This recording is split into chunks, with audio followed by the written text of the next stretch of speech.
Nosotros seguimos acá en TVU Noticias y bueno, vamos a conversar de inmediato con el abogado académico de la Universidad de Concepción, Andrés Cruz. Andrés, ¿cómo está? Muchas gracias por estar con nosotros. Muy buenas tardes y muchas gracias a ustedes por la invitación y a su disposición para que conversemos de la temática por la cual se me emplazó a este panel. Bueno, Andrés, hay una situación que bueno, hemos abordado desde el Departamento de Prensa, que son las situaciones de seguridad. Y durante la última década, según la encuesta nacional urbana de seguridad, en 2023, la sensación de victimización de las personas aumentó cerca del 90%, algo que no se da desde hace más de 12 años, siendo la región de Tarapacá la primera, con más del 33,9%. En la región del Biobío las situaciones se homologan a un 14,3% en relación a los años 2022 y 2021. Un aumento, por supuesto, dentro de esta percepción. Y los delitos van desde este ranking, Andrés: hurto, robo con violencia, robo por sorpresa, robo con fuerza en la vivienda, lesión y, bueno, algo que también hemos visto un auge en los últimos años, un robo desde vehículos y robo de vehículos con un 13 y un 1,7%. De cada uno. ¿Cómo se va aumentando esta percepción, siendo que el trabajo también del Poder Ejecutivo y también del Ministerio Público ha estado en indagaciones que hemos visto hace algunas semanas con operativos de más de 1000 detectives en terreno, el propio fiscal nacional, Andrés, en torno a lo que es estas cifras en una bajada regional? Bueno, lo primero tal vez que haya que manifestar es que la seguridad no tiene una respuesta monolítica. No hay una sola manera de abordar la seguridad pública, que es una de las dimensiones de la seguridad. Recuerden ustedes que también hablamos de seguridad social, seguridad ambiental. Hay otros aspectos dentro de la seguridad y dentro de lo cual se me está consultando es el aspecto de la seguridad pública.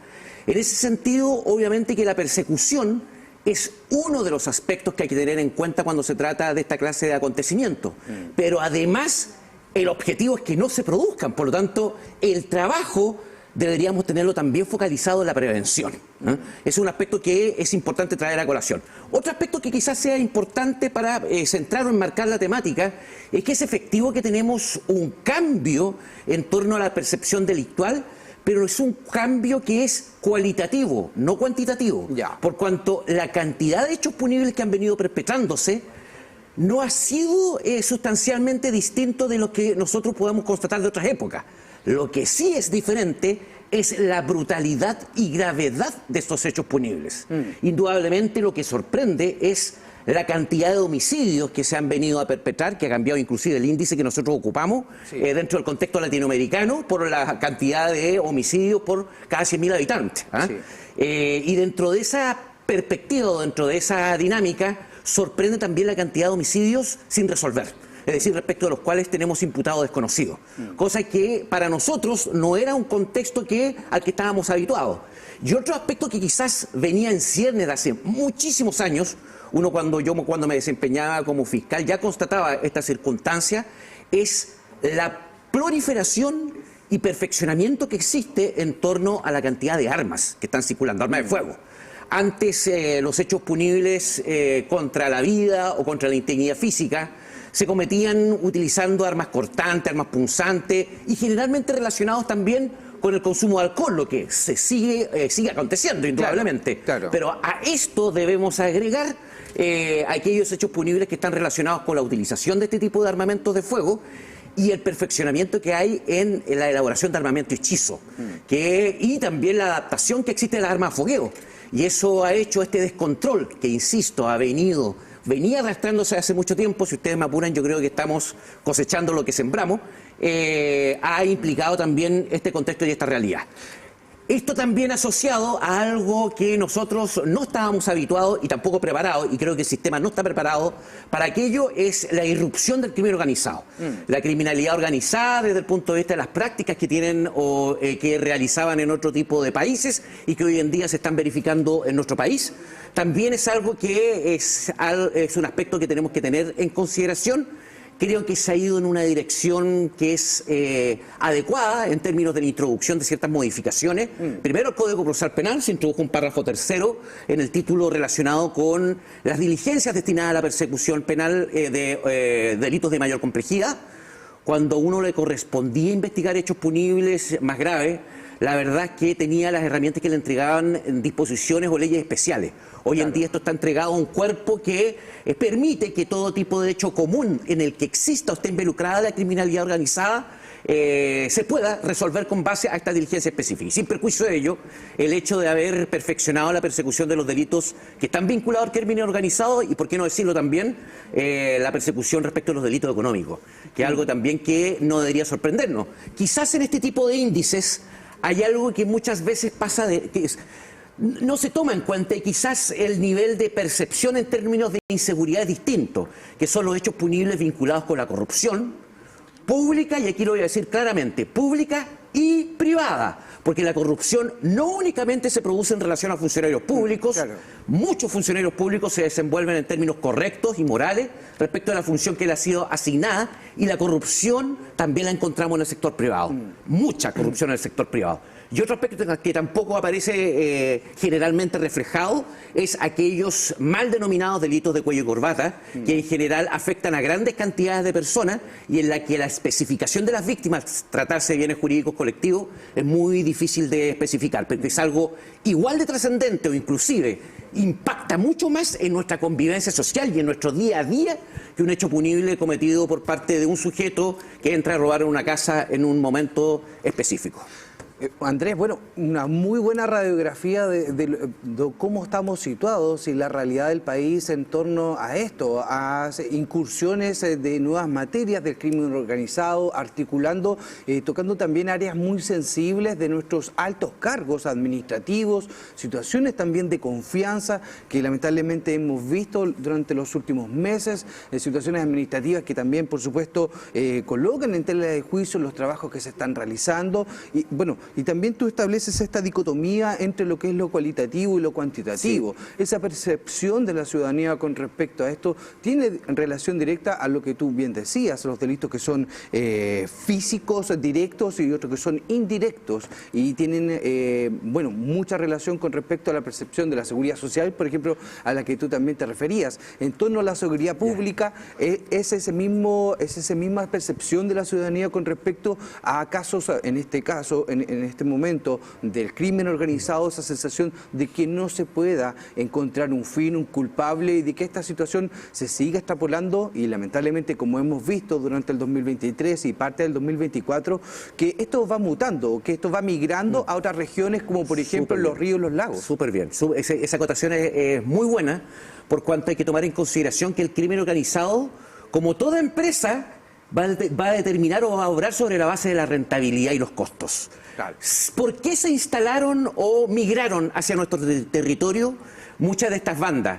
Aquí no hay que responsabilizar a los migrantes. Creo que eso es un error también, hacer sinónimo inmigración con hechos delictuales. Eso es un tremendo error, una confusión, populismo sencilla, con mucho respeto a quienes sostienen esto, ignorancia. Sí. Estos grupos se desenvuelven acá porque hemos abierto espacios para que ellos obtengan estos elementos que les permita hacer rentable la comisión de delitos dentro de nuestro territorio. Sin lugar a duda, uno de los aspectos que aparecen bastante importantes son la ausencia del Estado. Hay espacios en los cuales, como por ejemplo ciertas tomas o lugares que constituyen lamentablemente espacios donde se desenvuelven grupos de personas de carácter marginal o de menores recursos, en los cuales ante estar ausente el Estado, permiten justamente que grupos criminales entren a suplir las funciones que les corresponden a lo mismo. Si yo me veo protegido por parte de la organización criminal, si yo me veo o recibo colaboración por parte de la organización para los efectos de obtener algún tipo de dinero para poder suplir la falencia de las que vivo. Si yo dependo justamente de estas organizaciones para obtener un espacio para instalar justamente el que va a ser mi domicilio. Si finalmente el joven constata que la única oportunidad que tiene es enrolarse y ser un soldado de estas instituciones, de estas organizaciones criminales, vaya, hay algo que estamos desde el punto de vista de Estado y sociedad haciendo mal, que permite justamente que se vaya profundizando esta cantera de donde salen los futuros sujetos que van a laborar o van a desempeñarse justamente para estos grupos criminales. Y otro aspecto que resulta importante, además de lo que está vinculado con la ausencia del Estado en determinados espacios, es la segregación. es decir, espacios urbanos en los cuales nosotros dejamos a grupos marginales excluidos absolutamente de todo tipo de apoyo, no solamente desde el punto de vista de las necesidades básicas, sino que también de aquellos aspectos como son escuelas, farmacias, hospitales, centros de salud, que permiten la proliferación de otros grupos que ofrecen justamente alternativas destinadas a poder llenar estos vacíos, en particular obviamente los de protección.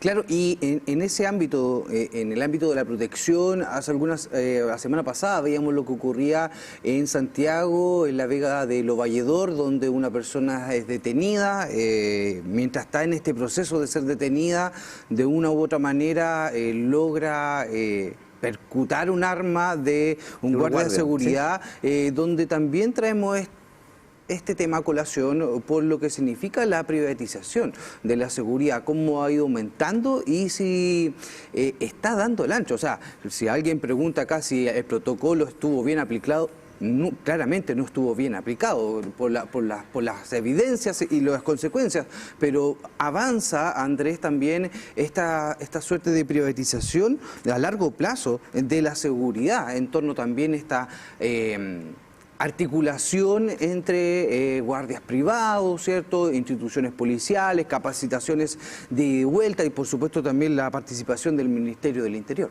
Bueno, cuando estamos dentro del ámbito de la seguridad, hay quienes sostienen que la seguridad es un correlato con la libertad. En general, todas las declaraciones de derechos humanos, la Convención Americana de Derechos Humanos, el Pacto de los Derechos Internacionales y Políticos, hablan de esta contraposición entre libertad, no contraposición, perdón, este complemento entre libertad y seguridad. Normalmente hay ciertos sectores políticos que por una cuestión de complejo han decidido dejar de lado el estudio y profundizar en torno a esta vinculación que existe entre libertad y seguridad. Claro. Para la tradición francesa, la libertad constituye la posibilidad de que yo ejerza mis derechos y garantías fundamentales en relación al Estado. Sí. Y la seguridad es el ejercicio de estos derechos y garantías fundamentales, pero en relación con otro conciudadano. Y por lo tanto es lo mismo, es la misma moneda, pero mirada desde dos prismas distintos. Esto me permite a mí determinar que el derecho a la seguridad es un derecho fundamental.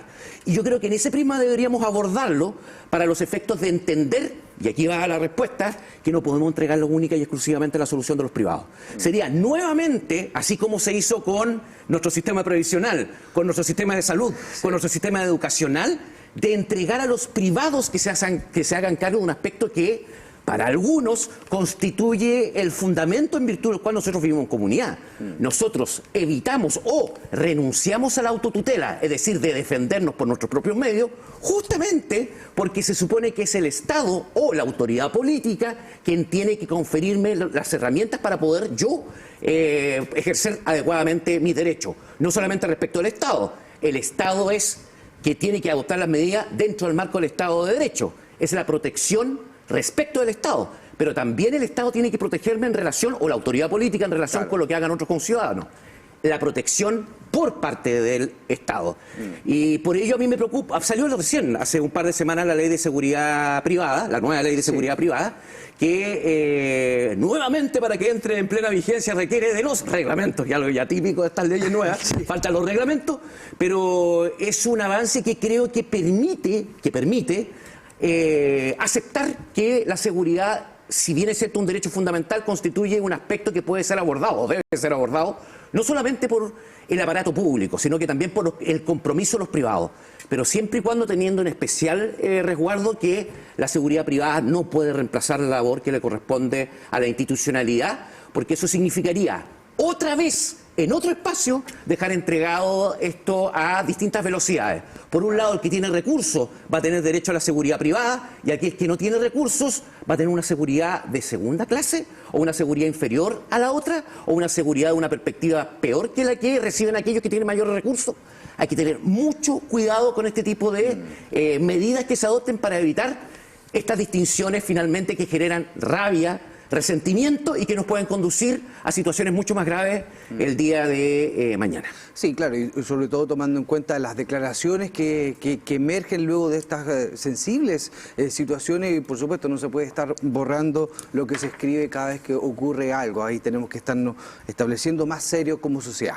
Andrés Cruz, ex fiscal académico de la Universidad de Concepción, muchas gracias, Andrés, por haber estado con nosotros hablando de seguridad pública y también, por supuesto, la seguridad privada que llama la atención lamentablemente por los hechos en Santiago. Muchas gracias, Andrés. Muchas gracias a ustedes y a su disposición, queridos auditores y auditoras, para seguir conversando un tema tan importante como es la seguridad pública, y no se confundan con los populismos, porque van a haber muchas personas que van a tratar de ofrecerles soluciones rápidas y fáciles. Esas son las más sospechosas. Muchas gracias, Andrés, y bueno, nosotros seguimos en